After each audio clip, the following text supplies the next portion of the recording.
What's going on, everyone? Coach Ash is here, bringing you kind of like a post-event vlog style video, if you will.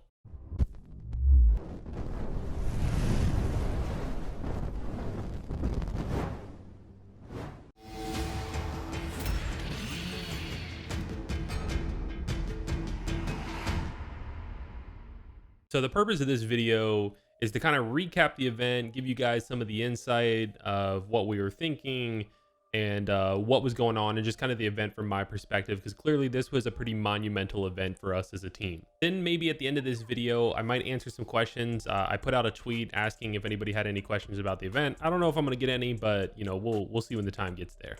So for those of you who don't know, this event started off in a Swiss bracket style, which means there is basically two groups of play on Friday. There is the High Swiss group, which basically consisted of all the top teams from North America as well as the top teams from Latin America.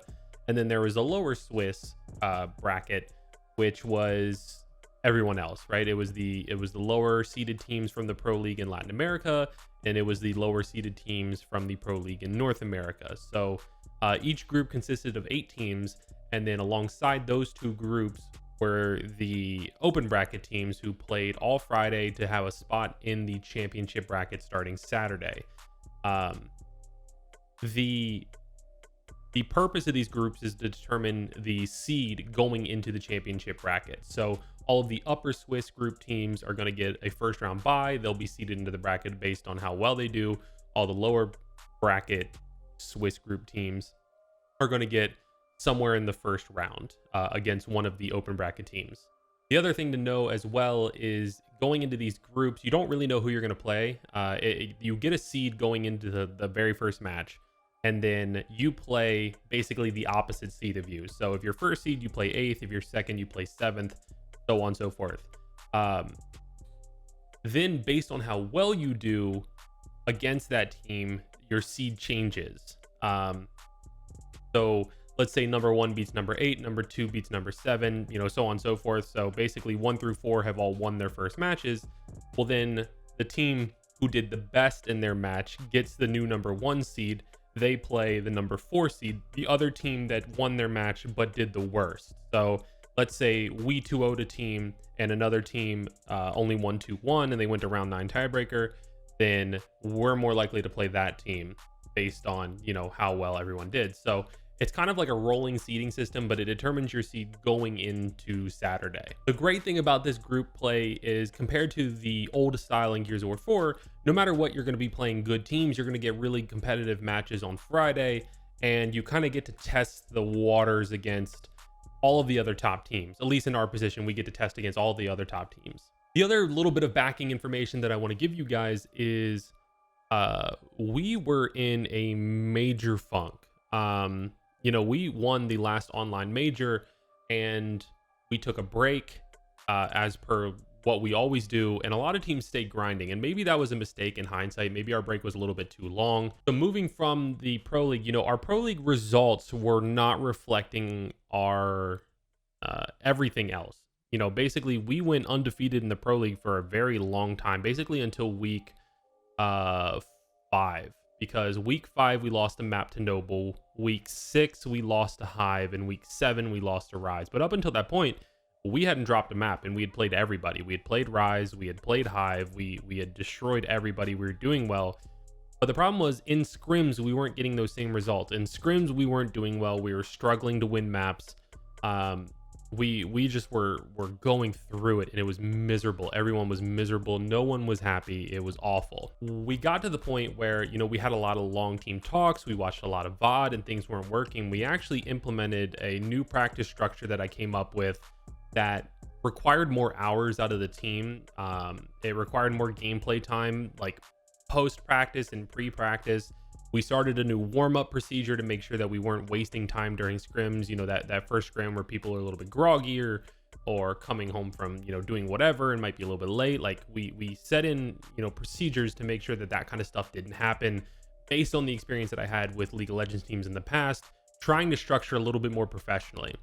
And I think that was kind of the first step for a positive change that we had probably in that month. But the problem was, going up to that point, our scrim results sucked, but we were still winning when it mattered. And that was always on the back of our minds. We weren't winning UMGs, but we were winning the Pro League matches when it mattered. But then we got our loss to Hive, and we had taken a week off. The week leading up to Hive match, we didn't play at all that week. We played the Sunday before. We took off the entire week. It was our mental reset week. Somebody had a trip booked. So it made sense for that to be the week, not we maybe we were getting burnt out or something like that. And we just took that week off, and maybe that wasn't a great idea. But at the end of the day, our goal was to do well in the online major. And if we had to sacrifice a week of the Pro League to make sure we were in the right mental state going into the major, that was fine by me. So we come back from that week, we beat the first team, and then we lost to Hive. And that was definitely a blow. But at the same time, we knew that it wasn't the end of the world. And that's kind of when a lot of the drama started between us and Hive that I'm not going to go into because it's all petty and dumb. But it was it was kind of an expected loss. No practice. We thought we could win, but we weren't going to be shocked if we lost. So then we go into the last week of preparation before we play Rise again. And because we lost to Hive, and because so many teams had choked against Rise, we were in a situation where we had to beat Rise to get first seed. Unless they lost their other match to Hive, which they won. So it basically came down to, if we can beat Rise, we are first seed in the Pro League. If we lose to Rise, we're second. We're locked in the top two. And we came out flat and sucked. We honestly sucked. And it was the scrim results pouring over into the Pro League. And this is what triggered the change in our practice schedule. So timeline-wise, this is what triggered, the serious talks again. We'd had them before, but again, it's triggered me to restructure our practice and present a new idea of how we can approach our time spent on the game, and honestly asking more of the players, which they, everyone was sick of losing, so everyone was very receptive to, and really putting ourselves into overdrive of look, this can't keep going on. But it was kind of a dark time. I mean, we were all stressed, we're all worried. You have COVID going on. I didn't share this with anybody, publicly, but there was a day where I had anxiety attacks for the first time in my life, and I was honestly just out of commission. A mixture of, personal reasons and people passing away in my life, and just nothing seemed positive. Scrims weren't going well, and everything just seemed bad news, work related, and it just it became overwhelming. So it felt like a really dark time for me, but also for the team. We were doing our best to stay positive, but it's hard when you just keep losing. We implemented the new structure and we started working towards things. And honestly, right away we saw results. We had a good week. We won a UMG tournament. It was war, but we won a UMG tournament, and things started to turn around a little bit in scrims. We started playing well. Things started clicking. Strategies that teams were using against us that weren't working. But it felt like things were starting to make a turn for the better, finally.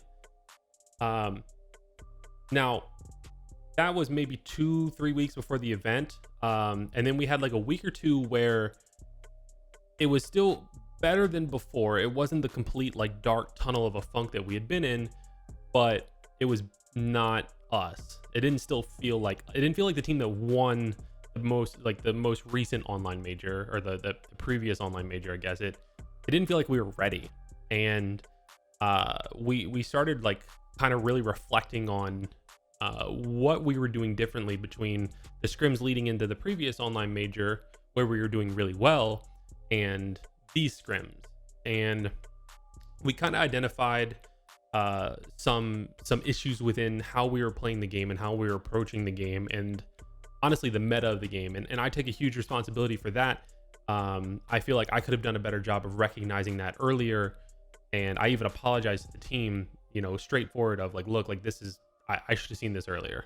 But we made some kind of structural changes, not structural changes, but our approach to the game and the meta shifted. Our idea of what we needed to do shifted. And I think that was the moment for us that things changed for the better. Even though scrim results weren't going in our favor, we were having more productive scrims because of the new structure, and we were approaching the game from our style and just working on that, whether we wanted to or not, whether it worked or not. We kept focusing on that and not worrying about what other teams were doing, which, if you guys have followed my content for a while, that's like a big approach for me as a coach, is focus on yourself and your team and how you play the game, and it won't matter what the other team does.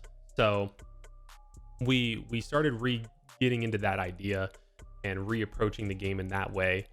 And we spent probably the last week or two, and I want to give props to Kenny specifically in this instance, because he really stepped up helping the strategy perspective of our gameplay, calling a lot of different initials.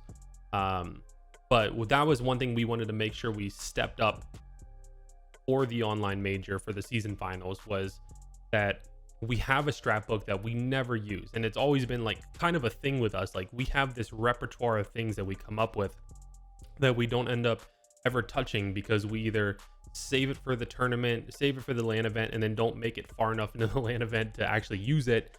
Or we don't need to use it like in Gears 4 because we just beat teams running base.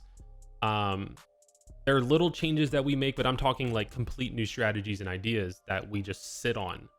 And so we really started working on that, and we changed. Kenny had good suggestions for our scrim schedule and our practice schedule for the last week going to the event, so that we could really work on practicing these strategies. So we played a lot of teams that, they're, first off, we were blacklisted by like 2 Pro League teams. So there was that. We didn't scrim Rise or Hive at all because we were blacklisted by them. So we just scrimmed like pretty much anybody, and we were just running the book on teams and honing on what we wanted to do in specific situations. So that was kind of leading up to the event. And Thursday, I had this gut feeling, and I praised it, that this event was going to be similar to Boston for us, where if you guys remember in Gears 4 in Boston, we sucked. I mean, we couldn't pay to win a scrim, and we went into Boston unsure of what was going to happen, and it was the easiest event, one of the easiest events of our life. The only map that we lost was to like an open bracket team that we like didn't give the respect they deserved. But it was a really, really easy event. So I told Praise Thursday night before the event, the week of the event, which was last Thursday. I think this is going to be, I have a gut feeling that this is going to be like Boston. We've been in a funk for 2 months. And this event is going to be one of those ones where we laugh at afterwards and go like, what was everyone doing?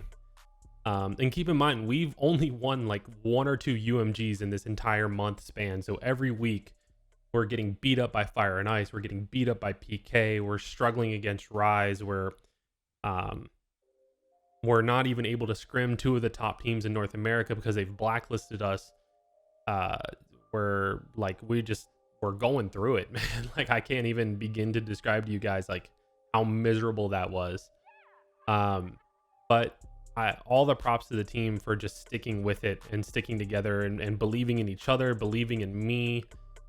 Because like, I honestly kind of presented some very outlandish ideas to how we approach our practice structure for Gears, not being done in Gears. And I think everyone was at the point where it's like, screw it, like we got to change something. And everyone really came together and did their job of making sure they were giving effort in practice, putting in the extra time, and really working to be a better individual player as well as a better teammate. So I'm really lucky to work with the people that I work with, because without them, like, obviously none of this would have been possible. But especially, going through like how hard that was. And this might sound like really over dramatic, but I'm just trying to give you our perspective leading up to the event. So Friday starts. We're in this Swiss bracket structure that I explained before. Our first match is against the Kansas City Pioneers. Usually the first match of the day for us is always a little bit rough. We started off on District, which is their map pick. It's their best map. It's also one of our stronger maps. We went into this weekend knowing that we're never going to touch Icebound.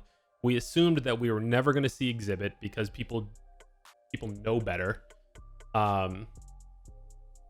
and we expected to play a lot of bunker because that was like on the bottom of our list in terms of how well we were doing on in scrims and UMGs. The top of our list was like training, Vasgar district. Asylum was really bad for us, so we really had like 5 maps that we needed to worry about, because Icebound's our auto ban. Exhibit we're never touching, because like I said, people probably know better. Everyone changes their auto ban to ban Exhibit against us. So first match of the day, we played District and Exhibit are the first 2 maps against the Kansas City Pioneers. Their auto ban is Vasgar, so they ended up trying Exhibit. We managed to kind of squeak out a win on the first map. It was a 5-4 win. We looked kind of ugly, but things started clicking. Like, we went down 0-2 really quick, and then we kind of identified what they were doing, and we ended up winning 5-4. So once we kind of like got our heads out of our asses, we won 5-2, but they came out swinging. So all the props in the world to them. And then Exhibit, we 5-0'd them. There was a couple rounds where they were putting up a fight, but realistically, it was what you would expect from us on Exhibit. So I felt pretty confident after that match. That put us up against Hive, and I think they had 2-1 to Fire and Ice. So, but it wasn't on stream or anything, so we didn't really have like any idea. We don't get to play them really, other than maybe on UMG days. We haven't been scrimming them at all, so we didn't really know what to expect. So for our map pick was Training Grounds. Their map pick was Bunker. They had first pick. So Bunker, again, bottom of the list. Training Grounds, kind of top of the list for us. So we come out on Bunker. We know that this is a map that they're kind of back and forth on. Like, it's a good map for them, but they've also banned it before, so it's very confusing. And I'll talk about, like, I think a problem for teams in Gears Esports later on, kind of based on this. But we came out swinging on Bunker. I believe it was like 5-2, 5-3, maybe 5-1. It was a convincing win on Bunker. We were firing on all cylinders. We knew exactly what they were going to do. They played exactly how we expected them to play, which was really good for us. And we ended up doing really well on Bunker. Training Grounds, we were super confident on. It's a map that was the top of the list for us, and we played really well on it and ended up winning that series 2-0. Really convincing. We were super happy with that. It also felt like their team came out a little bit flat for that series. We knew they'd struggled against Fire and Ice the series before, so maybe they came out a little bit slower, but it was, again, we were playing really well. So I was feeling more and more confident as things were going on. So while we were playing that match, Pittsburgh Knights took down Rise. So that means that we play Pittsburgh Knights for the last round of the Swiss bracket. So again, kind of the same process went into that. I went back and really watched, because it was on the stream, what they did, what the maps were, looked for things that we could expect or things that we could exploit, and be prepared for. So we did the pick and ban, and I'm scrolling up to actually get what the maps were. So they had picked Asylum, which they abused us on frequently in scrims. And we knew it was one of their stronger maps and one of our weaker. We picked District because it's a map that they kind of go back and forth on whether they like or not. But we felt confident on District. And then Training Grounds was tiebreaker. So we knew if we could just win one of the first 2 maps, we could probably take the series. We felt confident about that, but it was a matter of getting through Asylum, honestly. We ended up coming out really strong and swinging for the fences, so to speak, off the rip. I think we went up 4-2. And then it got a little bit shaky. There was one round where we made a questionable decision, and we were giving up on the round. We were holding our respawns, and then Kenny made a play that made us go, okay, let's try it, screw it, and we all spawned. And that hurt our respawn economy a little bit. So, now we're up 4-3. Our respawn economy is kind of bad. And the next round, we went into that round going, okay, if things go bad, we have to just X this round and go to 4-4 because we don't have the respawns in case we lose. And they did, so we did that, and we went on to round 9, and we played really well round 9. We were super composed, and we knew what Pittsburgh does as their gameplay style and what they try to look for, what their plays are on Asylum. So we did a really good job of just blocking all of those attempts, and we came out on top 5-4. District, we went up 4-1, and there was kind of the same thing. There was like some rounds where like fights, there was like shots that should have gotten kills that didn't. There was one round where Billy picked up the drop shot and Identiv somehow like accidentally blocked him with his body, so he couldn't escape with the quick pick. And while they were both stunned, and then he ended up getting the kill and then like another kill or something. So there was just like really weird situations that happened, and we ended up going 4-4. They made a tremendous comeback. And then we ended up closing that one out and did a good job on that last round. So we took the series against PK 2-0. So now we've like, there's like almost like a hit list, right? Of like all these teams that the casters are using to cause this chip on our shoulder that I talked about in my post-game interview on Sunday, where everyone thinks that like we're not good anymore. Everyone thinks that like it's like they forgot who we are when it matters. And you know, using the UMG results, I get it, but at the same time, like there should be a little bit of respect on our name. You know, Blaze is talking about how Rise has the secret sauce, and everybody's except Colin is voting against us and thinking that we're gonna lose. And you know, like as much as we don't let things like that get to us in a gameplay sense, it does piss us off a little bit. So we had that motivation to prove people wrong. And so we start off Friday really strong. Don't drop a map, 6-0. It is Friday. It is the matches that don't really matter. So it's like, you can't think too much about it. So that puts us into Saturday. On Saturday, we're in the, you know, number 1 seed, top of the bracket. Our first match is against Cracked, which I believe is Birdie's team from the open bracket. We played them on, I want to say, Asylum and Exhibit. Yes, we played them on Asylum and Exhibit. So kind of the same thing. Asylum, not a good map for us, and it's kind of like the common map for Gears 5. Exhibit, our best map. Why are they letting us play it? Thank God. So Asylum, it started off kind of rough, almost like the same thing as against KCP, where like we went down 2 rounds pretty quickly and then ended up bouncing back, kind of recovering from that. And I think we like 5-3'd them, maybe 5-2. And then Exhibit, I believe, was like a 5-1. It was pretty one-sided for us. And that's a team that we've played. Like when that team was, or the majority of that team was in the Pro League, we'd played them on it before. But it was almost kind of like we get so confident and like comfortable on Exhibit. It like the team flows really well. So like them letting us play Exhibit is a really big reason why we got into our comfort zone really quickly and really early on Saturday. So then we play the winner of Rebel and Pain, which ended up being Rebel. They took the 2-1 victory over Pain. We were really confident about this. Most of the time we had scrimmed Rebel in the 2 weeks leading up to this event. It was really one-sided for us. So we felt really confident, and I think we 10-1'd them, if I remember correctly. The maps were, they gave us Exhibit because District is their auto ban, but they banned Bunker, I think. But we just, you know, they gave us Exhibit. So we picked Exhibit, and I think their pick was Training, which again, top of the list for us. So really convincing win for us. And again, more time on Exhibit. So now we played Exhibit already 3 times in this tournament, 3 times more than we thought we were going to. So we 2-0 them. That puts us at a 10-0 map count so far in the tournament. That puts us against Rise, right? So this is like the last, other than Fire and Ice, who really didn't show up this event. I'm still baffled by what happened to them, because I had them as like a team that I would see in the top 4. Like I thought it was going to be us, Rise, PK, FNI in the top 4. So Rise was like kind of the last box that we needed to check. Like this was going to be the big match, and this is the one that puts us in the winners finals, right? So Rise, having lost to PK in the Swiss bracket, put them on our side of the bracket, which means we have the opportunity to send them to losers, which was something that we were looking forward to, because, you know, obviously there's a big rivalry between our 2 teams.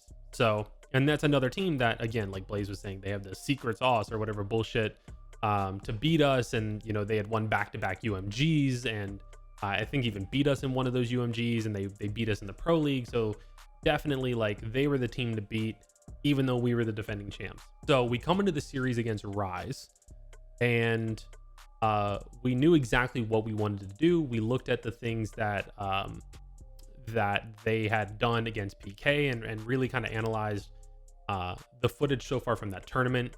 We had no scrim, records against them. We literally have not scrimmed them at all since the previous online major, and they made their roster maybe once the very first week, but other than that, nothing, because of the blacklisting thing. So we had only the tournament or like this current tournament's footage to go from, unless you count UMGs. But again, people hold back in UMGs. So the maps for this series were Bunker. They picked Bunker, which I'm sure they knew was kind of lower on our list. We knew it was a map that they liked, but we also knew that it's a map that they've gone back and forth on. So for them, Bunker is like, they were good on it, they were picking it a lot, and then there was a period of time where they started losing it, and they got really good at Icebound. They're the best Icebound team in the game. Luckily, we don't have to worry about that because that's our auto ban. So we're in a situation where, like, if they pick Bunker, we already played Hive on it, and we played it really well. So like, let's see what happens kind of thing. And then for our map pick, we picked Training. That's a map that they did beat us on in the Pro League, if I remember correctly, that last match. But it was a map that we traditionally do really well against them, and it's a map that they ban pretty frequently. The other cool thing was my fiance prepared this whole like results based off of the Pro League that gave like win-loss percentages by map and by round for all the different Pro League teams, so we could use that information. She was basically our analyst, so major shout out to her. She, using this information, I could help prep our pick and bans, and then knowing what teams pick and ban from, tournaments and stuff like that. So we're on Training, and then District, it's a good map for us, it's a good map for them, so that's like a toss-up. So we get into Bunker. We knew what to expect, we knew what we wanted to execute on, and like from the very first round, it like clicked. Like we were just executing on everything we wanted. We were doing the things that we came out to do. The plays that we were making were working, and the confidence builds up with that, right? And plus, they bring out the best of us because of that rivalry. So we're playing really well. We go up 4-1, and then Praised actually got IP flooded, not by them. We're not accusing them. We don't think it was anyone from Rise. We have no idea what happened. His internet cut out. He like mid-round, he said, "I'm lagging," and then he got killed, and then he disconnected like from our team speak and everything. And luckily it didn't disconnect his character because Rise chose not to respawn. So he literally is not in the game, and they're choosing not to respawn, and we win the round like effectively 4v5 because they chose not to respawn. So if they had known, if he had lagged out, they probably could have spawned up and gotten the round, or at least made an attempt. But I think they were also kind of like chalking the round anyway. So so we're up 4-1. We're kind of like, we're waiting for him to come back. His brother did like a diagnosis of their internet. They could see a lot of incoming information and data, so they ended up changing his IP and resetting everything, and he was good to go, right? So he reconnects. The server actually crashed. You might have saw on broadcast, so we had to reset the lobby. We had to trade off rounds, make sure the weapon placements are right, the respawn like live counts were right, and then we win. And I think we lost that round, but we ended up closing up the map 5-2. So we're super confident. We've now taken down Rise on a map that's good for them, not traditionally good for us. We felt confident, we felt strong. And then we went into Training Grounds and just kept that momentum going, and we looked really strong. I think we went up like 4-0 or something. And I think we ended up winning 5-2, if I want to say, maybe 5-3. So again, just another really decisive. It wasn't close, like 5-4. It was like little mistakes got them rounds that we made. So we looked good. We were looking really good, and that finished up our Saturday. So going into Sunday, we played PK, and I spent Saturday night going back and watching their matches from that tournament and breaking down things that they ran or strategies I saw them run, holes like kind of like in the strategies or in their setups and things like that, or tendencies, just kind of general like breakdown of their gameplay to see if there was things that we could expect. But I only did it for the maps that I could expected us to play, which were Asylum and Bunker, and Training Grounds, because we wanted to pick Training against them. So we knew Training was going to be our pick. We expected them to pick Asylum or Bunker, and then, go from there, right? So we ended up getting actually exactly that. They picked Bunker, and we picked Training, and tiebreaker was Vaskar, which Vaskar is a map that in scrims they beat us up on pretty convincingly most of the times. There were some times where like we would 5-0 them or 5-1 them, but you could tell like they were off that night. But overall, like this was a series that we were pretty confident in the map pool, especially up to this point. The biggest thing is just avoiding that slow start that we'd had on Friday and Saturday, because you can't have that against a team like PK. So we start up, we're coming out of the gate, and I can already tell things are a little bit off. Gilbert was making a lot of calls that like weren't being listened to, but at the same time, he was so like amped up in the moment that he wasn't fully recognizing the situation that was happening on the other side of the map and the reasons why those people weren't necessarily listening to the calls that were being made. But it ended up working out. We kind of like, after the second round, if you go back and watch it, it's 1-1, and we have the first weapon placement when we use like all 20 whatever seconds, or whatever it is, to put the weapon down, because we're actually like having a discussion, like we're having a serious talk. We know what the weapon we're putting down is. It's going into round 3. It's nothing special, but we wanted to use every second at that time to like get that shit figured out so we can move into being the team that we've been the last 2 days. So Gilbert got his point across, everyone got like their points across, everyone took a deep breath, and then, okay, now let's go. And we went into the rest of the matchup, and you could just see like the switch flipped, and we were firing on all cylinders. We were doing really well. We were executing the plays that we wanted to.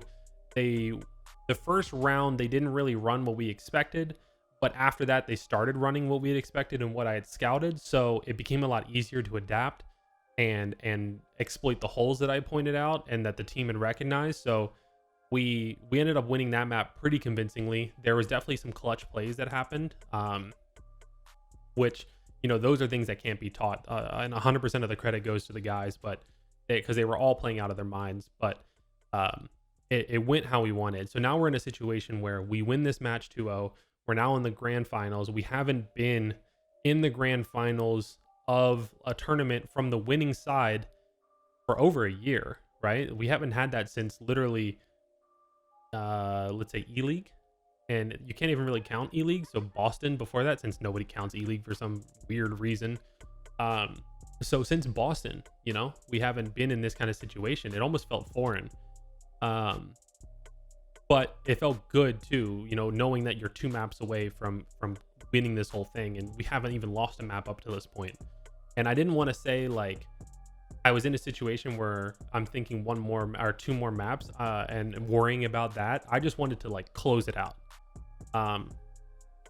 The good thing is, we all stayed on. We watched the matches. We watched Noble pull up against Hive. We watched Noble play Rise, and how they lost that is beyond me. A tremendous credit to Noble for getting top 4. They probably would have been higher if they didn't play to not lose on round 9 on Bunker against Rise. If they had played to win that round and made the same aggressive plays they had been making, they probably would have beat Rise. But they looked really strong nonetheless and showed a lot of heart. So major props to them. I wish we would have had a chance to play them. But so we went into watching PK versus Rise. And this was going to give us a lot of information on how both teams were looking, no matter who we played. And honestly, that match excited us because both teams looked a little bit shook. Rise definitely clutched up and made the right plays to win versus Noble. But at the same time, they didn't look as confident in their gameplay. You can tell in players like body language in game. And PK was kind of the same. There was like moments of like glory for both teams. But overall, we felt really confident just watching. So we talked about what we wanted to do.